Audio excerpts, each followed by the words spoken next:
Tower gardens are a really great way to grow hydroponically with no soil in your home if you don't have a lot of space to garden, but you still want to grow a lot of plants, and perhaps you don't have a green thumb and you've heard that they're easy to grow in. Truth be told, they are pretty easy to grow in, but there are a few things you definitely need to know about hydroponic gardening in particular before you just tackle a tower garden. Luckily, if you're just stepping into tower gardens or hydroponics in general, then you're in the right place. Welcome. I have a ton of videos on this channel to help people figure out the basics of hydroponics and tower gardens. I also have humblegrowthhydroponics.com where you'll find a lot of free guides. There's some paid guides and some paid courses over there too if you want to take things to the next level. But today I'm going to answer the question, what are tower gardens and what are you going to need to know if you decide to get one? It is true, I do have a little bit of a bias, or a lot of bit of a bias when it comes to tower gardens, because the Flex unit from Tower Garden has been the industry leader for about 15 years now, and for good reason. They patented everything about this tower garden when they made it, and other companies have tried their best to duplicate it and replicate this one, but nothing's really ticked all the boxes the way the Tower Garden Flex has. So if you're looking for a tower garden, I do recommend this one for beginners or experts. It's just a really great tower garden to grow out of. You can watch this video for more information about why. So not only are tower gardens a fantastic way to save space, you can grow 20 plus plants in such a small footprint. For example, this is my garden that's inside right now. My indoor garden is an 8-foot by 4-foot cage that I made, and as you can see, it's just totally filling it out. But it only takes about half that cage. I could still fit another tower garden in here and let it go crazy, just like I'm letting this one go crazy with all these huge fruiting plants. This one is going to be just an absolute jungle back here pretty soon. Make sure you subscribe for that. The other advantage of tower gardens is they are hydroponic.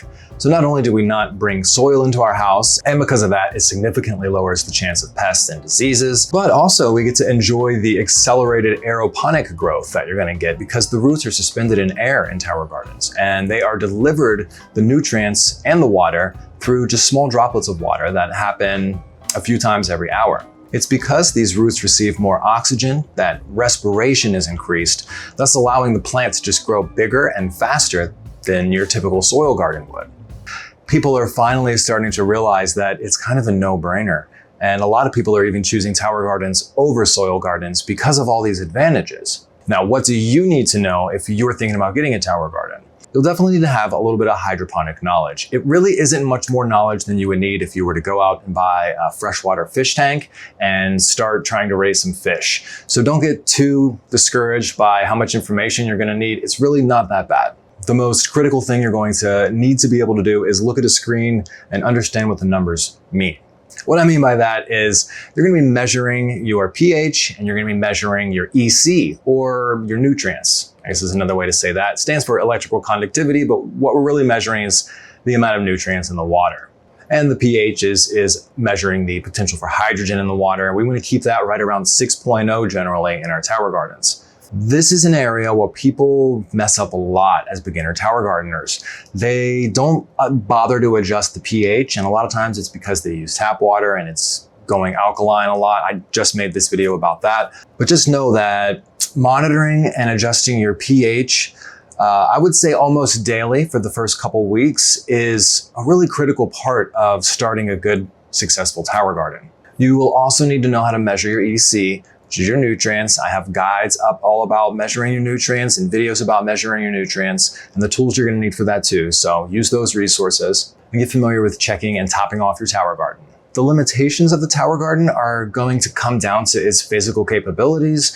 You can't really grow root vegetables in a tower garden because we can't really get the vegetable out of the tower garden, and trees are just gonna get too large to grow in something like this. Eventually, it would probably pull the whole garden over with the tree, or the stem would just get too large for the net cup, and that would become a whole issue. So you can grow a ton of different plants in this.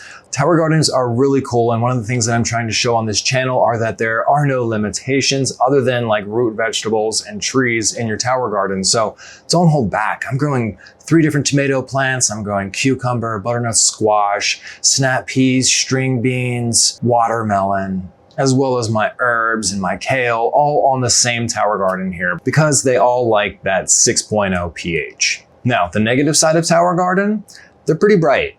You don't want this in your living room right next to your TV. They also can get a little noisy. I actually had to stop this video because the tower garden kicked on and it sounded like a fountain behind me. So I had to run back and turn that off.